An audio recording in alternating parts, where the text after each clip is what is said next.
morning. Welcome to the 2023 Presidential Inauguration Lecture, reaching you live on the network service of the NTA, happening at the International Conference Center here in the Federal Capital Territory. I'm Ruth Aguela. Now, part of activities to mark the 7th consecutive democratic transition of power is why this lecture is happening, talking about the 2023 Presidential Inauguration Lecture, a significant milestone in the country's democratic journey, which began in 1999. The lecture's theme is Deepening Democracy for Development, as part of ways to foster national unity, inclusivity, and democratic consolidation in Nigeria, with a hope to bridge the divide among political, ethnic, and religious affiliations. For the next few hours, we'll be guiding you on activities of this significant event. Please stay tuned to the Nigerian Television Authority. Deputy Secretary General of the United Nations, Ms. Amina Mohammed, President of the Africa Development Bank, Dr. Akinwumi Adesina, National Youth Leader, APC, Mr. Dayo Israel, members of the Diplomatic Corps, the team that have come along with His Excellency Uhuru Kenyatta, distinguished invited guests, ladies and gentlemen. It's a beautiful day in Abuja today, with early morning showers of rain. I warmly welcome you to the 2023 Inauguration Lecture, which sets the tone for the inauguration of the President-elect and the Vice President-elect. My name is Eugenia Abu. I'm a broadcaster and multimedia strategy expert, and I am working today with my colleague, my friend and brother, broadcaster and interviewer extraordinaire, Mr. Cyril Stover. Your Excellencies, distinguished ladies and gentlemen, it's a pleasure to be with you. Excellencies, distinguished ladies and gentlemen, allow me welcome to the podium a man who has led a stellar team of men and women to deliver an inauguration such as this, the inauguration activities. Please permit me to invite up here His Excellency, the Secretary to the Government of the Federation, Chairman, Presidential Transition Council, Boss Mustafa.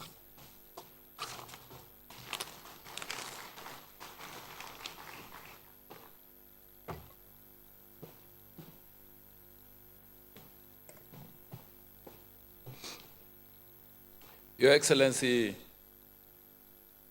the President of the Federal Republic of Nigeria and Commander-in-Chief of the Armed Forces, President Muhammadu Buhari, Your Excellency, the former President of the Republic of Kenya, President Uhuru Kenyatta, Your Excellency, the Vice President-elect of the Federal Republic of Nigeria,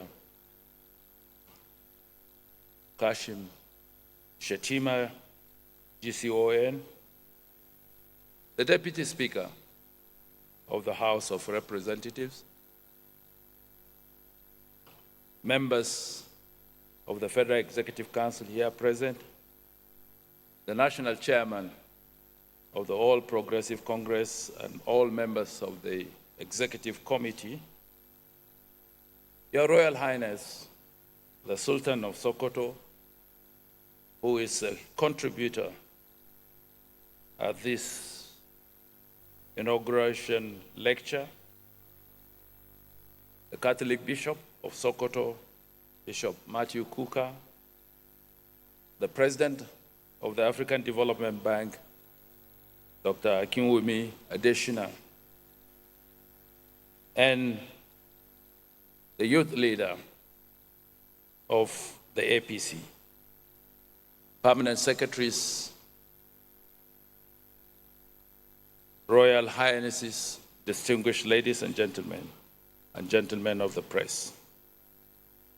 It is with great honor and privilege that I stand before you today on this momentous occasion of the 2023 Presidential Inauguration Lecture with the theme, Deepening Democracy for Development. In my capacity as the chairman of the Presidential Transition Council, it is my distinct pleasure to welcome every one of you to this auspicious event. First and foremost, I would like to commend President Muhammadu Buhari for his unwavering dedication to strengthening democracy in Nigeria. Throughout his tenure, he has consistently emphasized the importance of democratic principles, the rule of law, and good governance. His commitment to upholding the integrity of electoral processes, enhancing transparency, and combating corruption has been commendable. Likewise, his efforts towards ensuring the active participation of citizens in decision-making. In like manner, I welcome His Excellency, the Vice President-elect, Kashim Shettima, GCON, for gracing this occasion with his esteemed presence. His leadership and dedication and unwavering commitment to the progress of our nation have been an inspiration to all. Furthermore, I extend a warm welcome to His Excellency, President Uhuru Kenyatta, former President of the Republic of Kenya, who has graced us with his profound insights in previous occasions, and I think he will do similarly today. Your wealth of experience, Your Excellency, in governance, regional integration, and socio-economic transformation is highly esteemed, and we eagerly await the wisdom and knowledge you would impart upon us. Undeniably, Nigeria has experienced deep divisions and polarizations exacerbated by politics, poverty, and illiteracy. Political, ethnic, religious, and other fault lines have strained the fabric of our society, threatening the very essence of our unity. We acknowledge the damaging influence of hate news, disinformation, and the propagation of divisive narratives which have sown seeds of discord and hindered our socio-political development. In the light of these pressing concerns, the theme of this inauguration lecture, Deepening Democracy for Development, assumes paramount significance.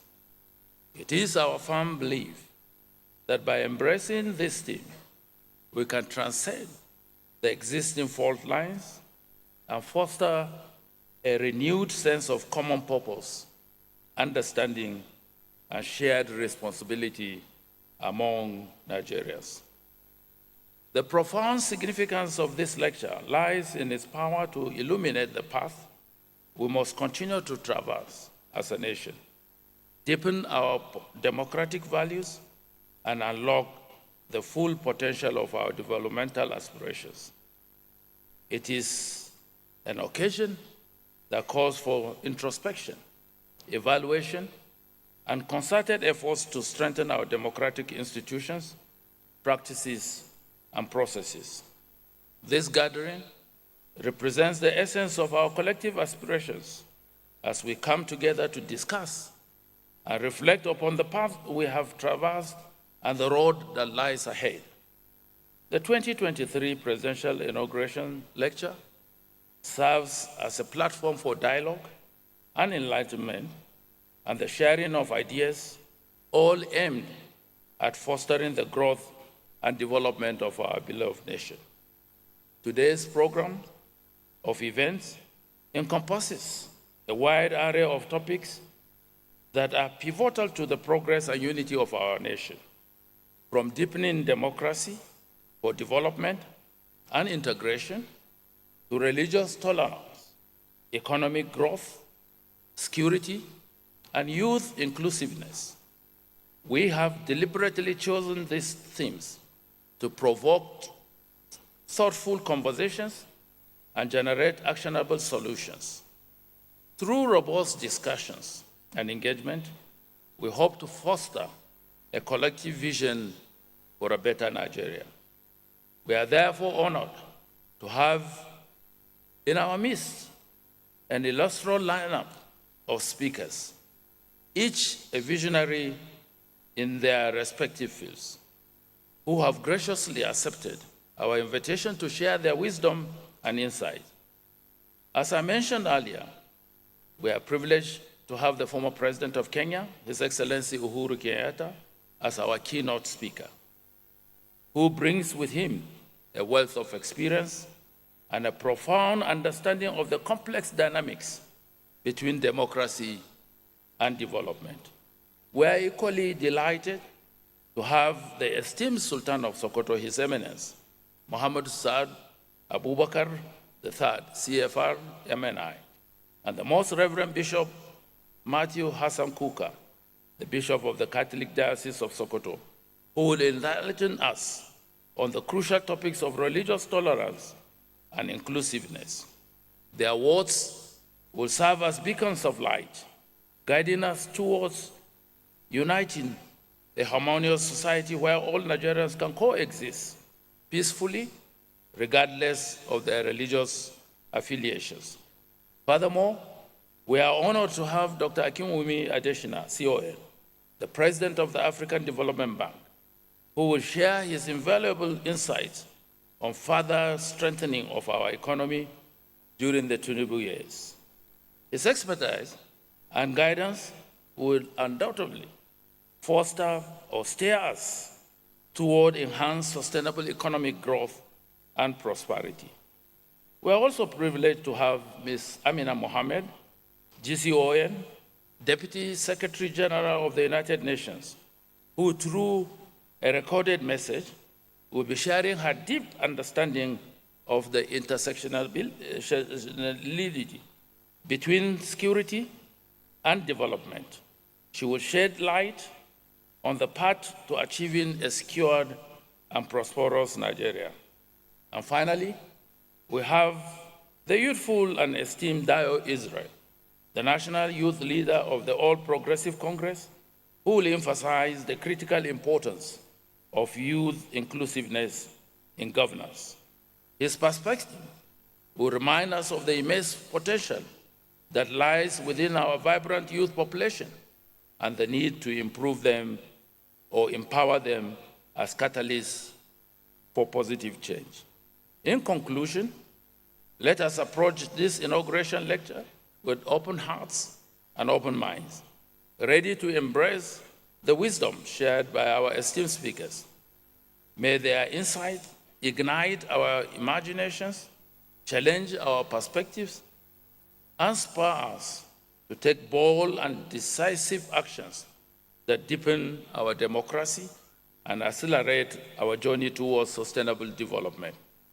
May this inauguration lecture be the catalyst that propels us towards the Nigeria we continually envision, a Nigeria that thrives on democracy, embraces inclusivity, and realizes the aspiration of its people. Thank you once again, welcome, and God bless the Federal Republic of Nigeria.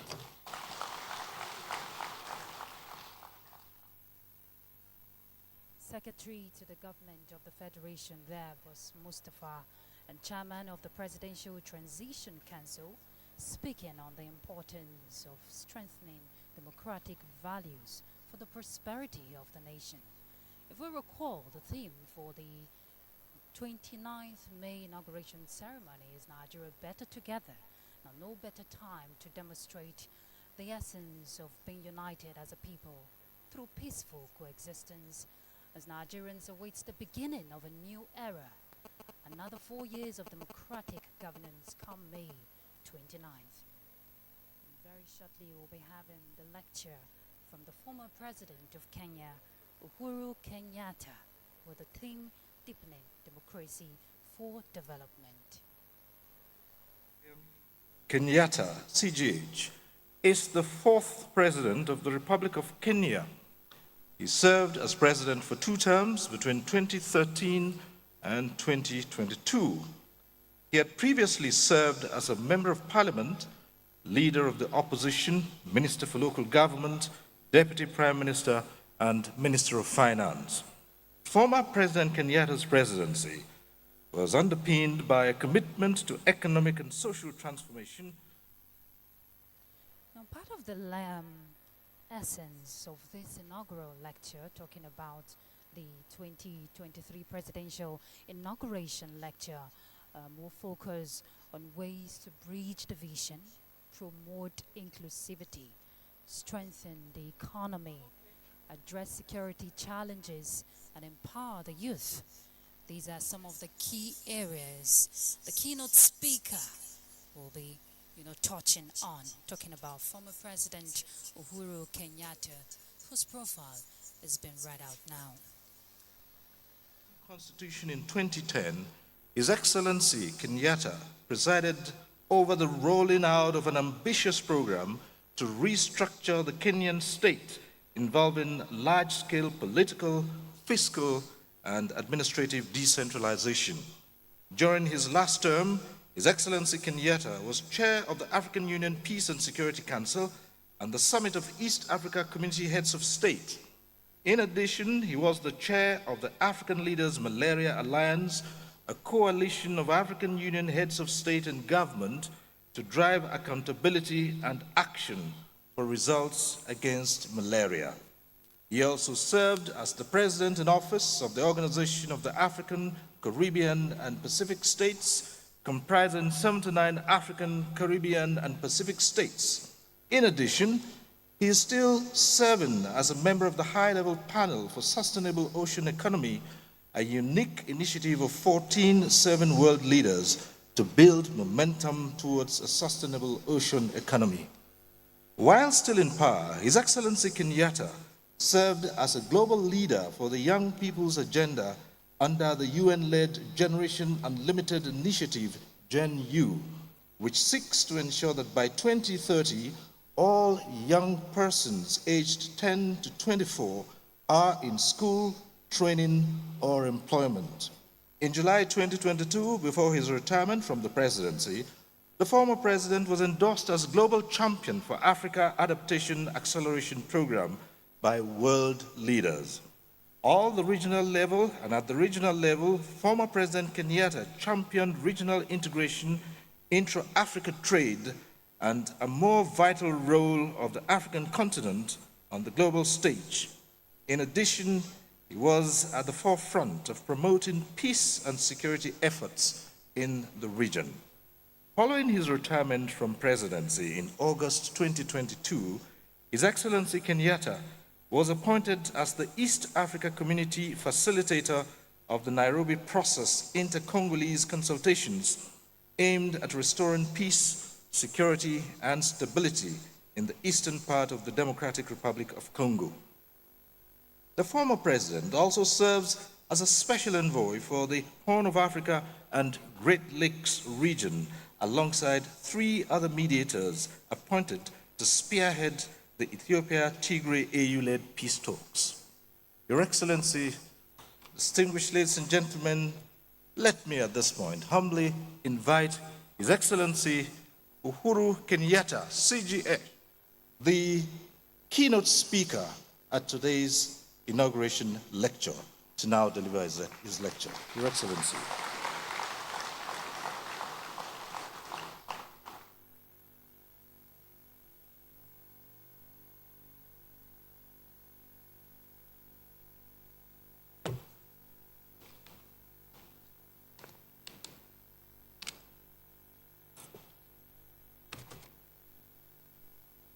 Your Excellency Muhammadu Buhari, President of the Federal Republic of Nigeria and Commander-in-Chief of the Armed Forces, Your Excellency, Vice President-elect, Senator Kashim Shettima, all elected leaders here present, Your Eminence's traditional leaders here present, leaders of our different faiths here present, Your Excellency, members of the Diplomatic Corps, distinguished guests, ladies and gentlemen. Let me begin by saying a good morning to all of you, and at the very onset, to take this opportunity to thank you, President Buhari, and your entire team for inviting me to Abuja for the second time in under a year to engage together with you in meaningful discourse with leaders of Nigeria. I must, at a personal level, however, confess my great affinity to a man who I consider to be one of my closest colleagues when I was in government, but also a wise and sober father figure in the name of President Buhari.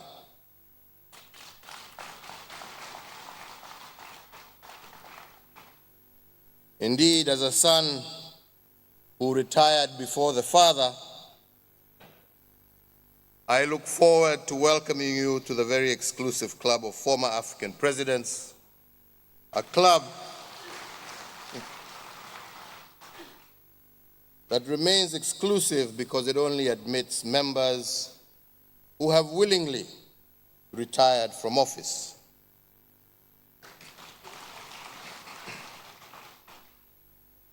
Indeed, it is a great honor and privilege for me to join you all this morning on a weekend when the country is preparing itself to witness its 7th consecutive civilian leadership transition.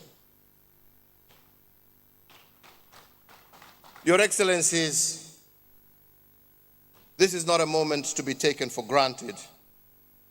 And to this end, I must take this opportunity to extend my most heartfelt and sincere congratulations to the people of Nigeria for choosing yet again to walk the more difficult path, to look past the challenges of a difficult election, and to embrace the learnings that come from a maturing democracy. In every high-stakes contest, there will always be those who emerge victors and also those who will end up being losers. What has set Nigeria apart from many nations on our continent today is that its leaders have chosen to disappoint the naysayers and the prophets of doom and have opted instead to express their political differences within the framework of a constitutional order.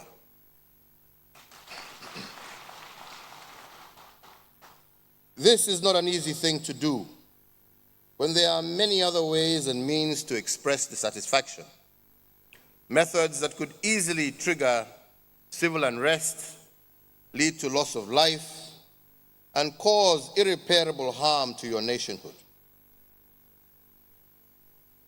In the unlikely event that no one has mentioned it to you, let me say it today, that Nigeria is a country blessed with a generation of great leaders, both inside and outside of the government.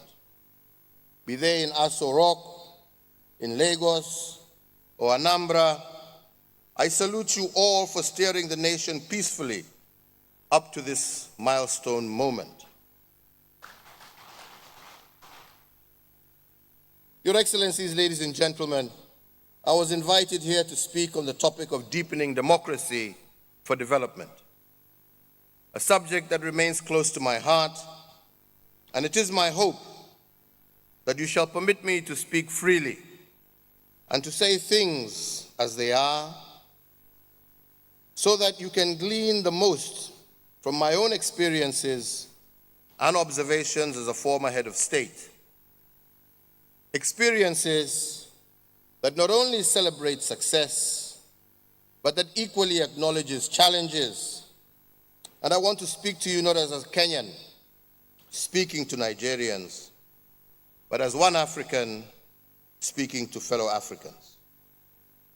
Your Excellencies, ladies and gentlemen, the last set of African nations to attain self-rule and independence from the shackles of colonialism and apartheid was 33 years ago in 1990, when Nelson Mandela and Sam Nujoma took the reins of their respective countries. One would have expected that 3 decades on from the departure of those who had oppressed, discriminated, and exploited our people for centuries, that our continent, Africa, would find herself to be not only more prosperous, but socially and economically stable. That we would have harnessed our immense God-given mineral wealth, our agricultural potential, and our abundant human capital to propel the well-being of our citizens and to strengthen our voice in the global community of nations. It is sad to note that today, many thousands of our children are migrating to Europe on fishing boats, fleeing from chaos and poverty, and braving harrowing dangers in search of a so-called better life. Over the last 5 decades, more than half the countries in Africa have experienced some form of armed conflict. African states have either been at war with each other or at war with themselves. Today, as I stand before you, there are at least 15 active theaters of non-international armed conflict on our continent, with a few more teetering on the brink. But we must go back and ask ourselves, why are we here? We must remember that when our borders were carved up in European boardrooms in the late 1880s, our societies were torn apart by boundaries that do not reflect how we would have chosen to organize ourselves. Traditional kingdoms were split or destroyed in their entirety.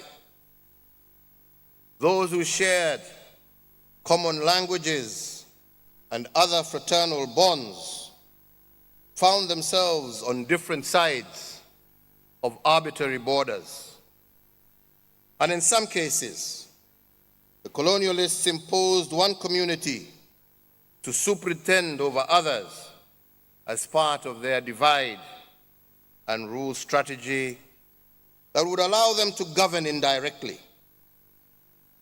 In very few parts of Africa was any border drawn to accommodate religious and ethnic homogeneity. As a consequence, we found ourselves inside countries that were somewhat a mixed bag. But I believe, as some would say, that you deal and live with what you're dealt with and make the most of it. Why do I say so? I say so because these differences, in and of themselves, are not fatal. They only become toxic if we as a people let them. We must start to see strength in our diversity if we are really serious about assuming our rightful place in this world as Africans. And why do I mention this? Because it is important to understand the genesis of most of these conflicts and what impact they have on our development trajectory as a continent. We must strive to identify the natural fissure lines existing within our societies that make it so easy for conflict to thrive and for democracy to be undermined.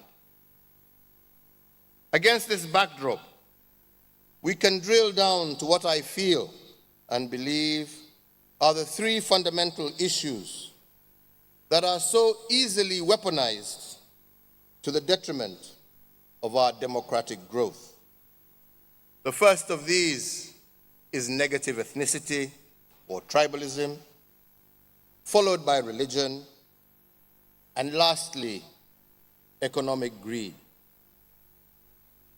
When you look deeply at the crux of most of our conflicts within our continent, we are either fighting for ethnic or sub-ethnic superiority of one community at the expense of others, or we are propagating divisive narratives that have their origins in religious differences or sectarianism. As we sit here today, we know for a fact that some of these elements I have mentioned remain a clear and present danger for the future of Nigeria. The incoming administration has a unique opportunity to use this inflection point brought about by a peaceful and orderly transition to take stock of what sort of future it wants for the people of this country and for the future of this nation. Will Nigeria continue fighting for its place on the world stage with one hand tied behind its back? Or will it use this moment in time to embrace a brave new way of doing things and thereby unleashing the full might of this green giant? As you ponder on that thought, allow me to take you back to a time in 2013 when I was first elected into office. At that time, I was facing the most serious challenge of my life, both as an individual and in my capacity as president. I was facing a trial at The Hague for alleged crimes against humanity, charges that were later proven to be unfounded. As I went on to settle into State House, I found myself introspecting more and more as to how I ended up in this unenviable position and what were the deeper issues and what these could be. I summarized at the time that it was an unfortunate side effect of the deeply contested 2007 elections that led to widespread interethnic violence, causing the loss of some 1,300 lives and the displacement of over 600,000 Kenyans from their homes. At the center of this violence was fighting between the tribes or ethnic communities ostensibly associated with the leading political actors of the day. My predecessor and the third president of Kenya, His Excellency the late Mwai Kibaki, the leader of the opposition at the time, the Honorable Raila Odinga, my successor and the 5th President of Kenya, William Ruto, and of course yours truly, myself, as the party leader of the then Kenya African National Union and a supporter of the incumbent President Mwai Kibaki. What started off as an election dispute over results between political parties very quickly escalated into a full-scale conflict between different ethnic communities whose perceived historical differences were easy powder kegs to ignite. How did we get to this low point? Whereas what happened in 2007 was unprecedented in its scale and ferocity, election-related violence was not a new phenomenon in Kenya per se. We had seen some different manifestations of ethnic-based electoral violence from the early 1990s with the reintroduction of multi-party democracy. However, nothing was like what we were to witness in 2007 and 2008.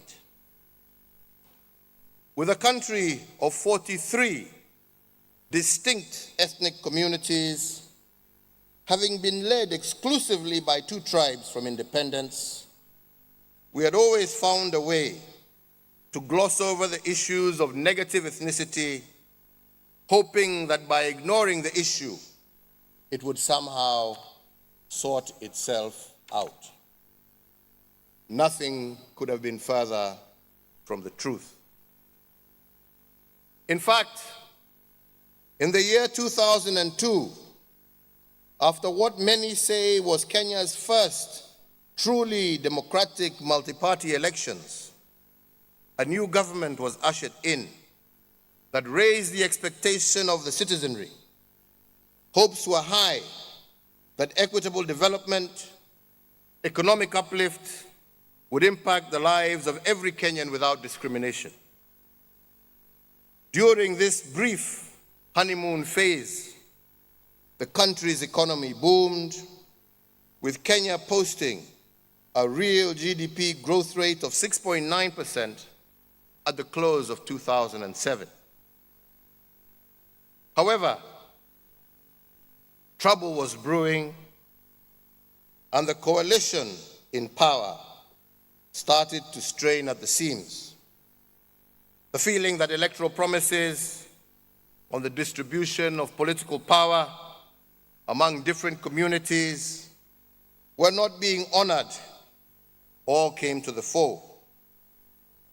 The differences came out in the open when the first attempt was made at a constitutional referendum in 2005.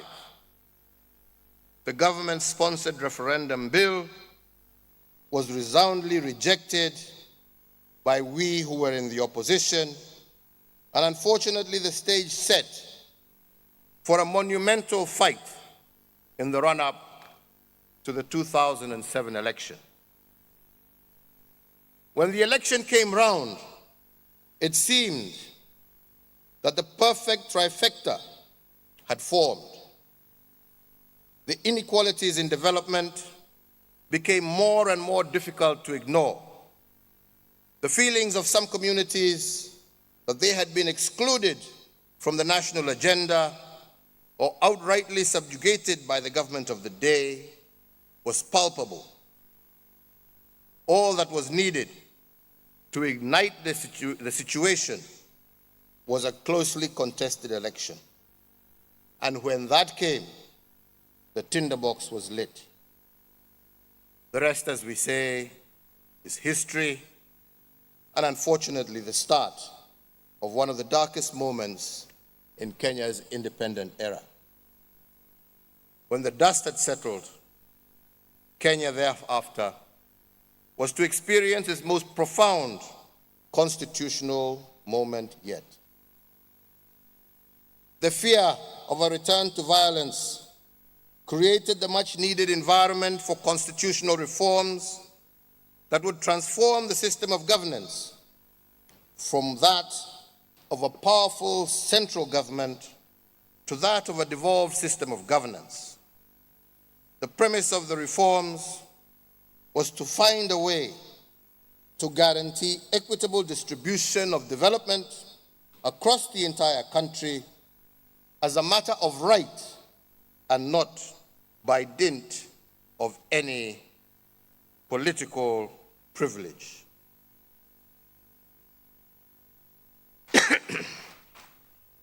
I am grateful to God for allowing me the opportunity to be the first president to implement Kenya's 2010 new constitution.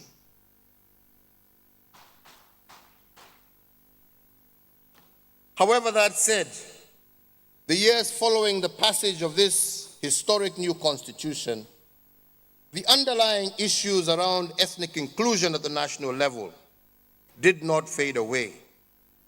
And the situation once again came to a head in 2017, almost 10 years to the month after the post-election violence of 2007. I, as head of state and government, was determined not to let history repeat itself. I had spent the last 2 years of my first term trying to make up for the lost time that had been wasted running back and forth from The Hague. My administration was therefore working double time to try and fulfill our election pledges and to allow us the option to seek a fresh mandate in 2017. The 2017 election proved to be yet another milestone moment in my political life. For the first time in Kenya's history, the outcome of a general election had been overturned by the courts. Whether on account of judicial activism or plain ignorance, the decision of the Supreme Court to overturn my August victory and order fresh elections was all that was needed to put the country on an extremely dangerous footing. The constitutional lacuna surrounding the lack of defined and codified rules of engagement for the operations of government in the event of such a repeat election exasperated the situation even further. As the country prepared to go back to the polls for a second time, on October 26, 2017, the main opposition parties made the decision to boycott the polls, and whereas the victory of my party was all but assured, the victory came at a price. Once again, two communities had gotten their way yet again, and the much-touted tyranny of numbers had delivered another victory with staggering efficiency.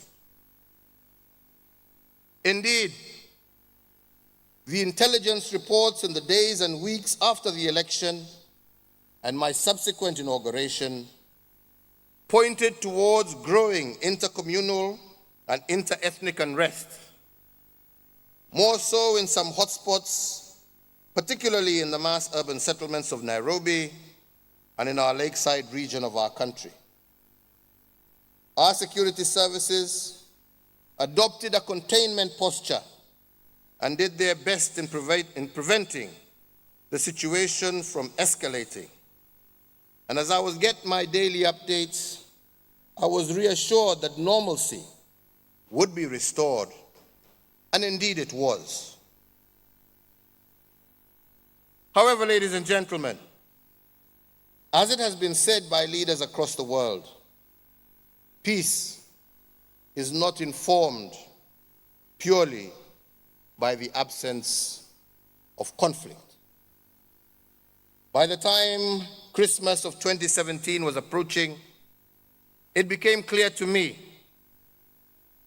that the calm that had returned to the country had been replaced by an inexplicable sadness and a tangible despondency that had seeped into the hearts and minds of large sections of our population. There were communities that felt defeated, that they had nothing more to lose, and that they no longer wanted to associate with a country known as Kenya because they felt that they had no stake in it. I was not the only one who sensed that there was more that bellied this uneasy calm, and that something serious and possibly more sinister was slowly brewing. The economy had not bounced back at the pace we had anticipated. Investors had adopted a wait-and-see attitude. And even though my coalition had an overwhelming majority in both houses of parliament, the politics seemed to be all wrong. And all this happening at a time when I was reconstituting my cabinet, putting in place the organization needed to deliver on the remainder of our pledges to the people of Kenya. And it was then that I was reminded about the inverse correlation between our election cycles and the country's economic performance. Whenever political temperatures went up, real GDP growth came down. The facts do not lie. In 1992, after the first multi-party elections since the lifting of the ban on political pluralism, real GDP growth contracted to 0.8% from 1.4% the previous year. In 1997, it dropped to 0.4%, down from the previous 4.5%. The same thing happened in 2008, when the economy virtually ground to a standstill. The long and short of it was that after every election from 1992, our country would take a hit for up to 2 years. Things would then settle, and shortly thereafter, we would be once again in campaign mood, and the vicious cycle would readily repeat itself. This meant that during every election cycle, thousands of jobs were lost, private investment and private sector confidence would shrink, and revenues to government would be strained, with adverse effects on our national development agenda. And it was then that I made possibly one of the most difficult decisions of my presidency. And I resolved two things. Firstly, that I would deliver on my development promise no matter what. And secondly, that I would not be the president that took Kenya back into any form of civil strife.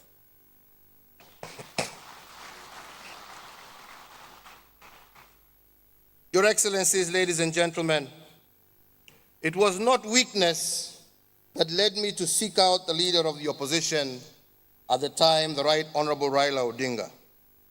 It was the appreciation that it was not about him, but rather the people whom he represented.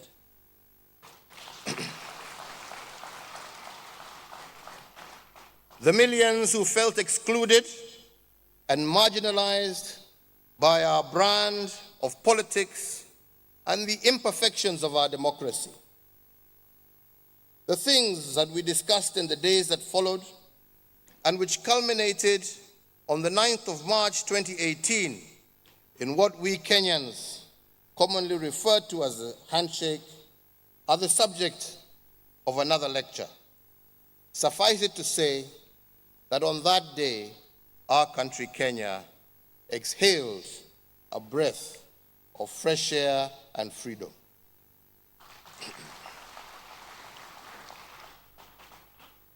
The dialogue that began was about what we needed to do to make Kenyans feel included in the affairs of their nation.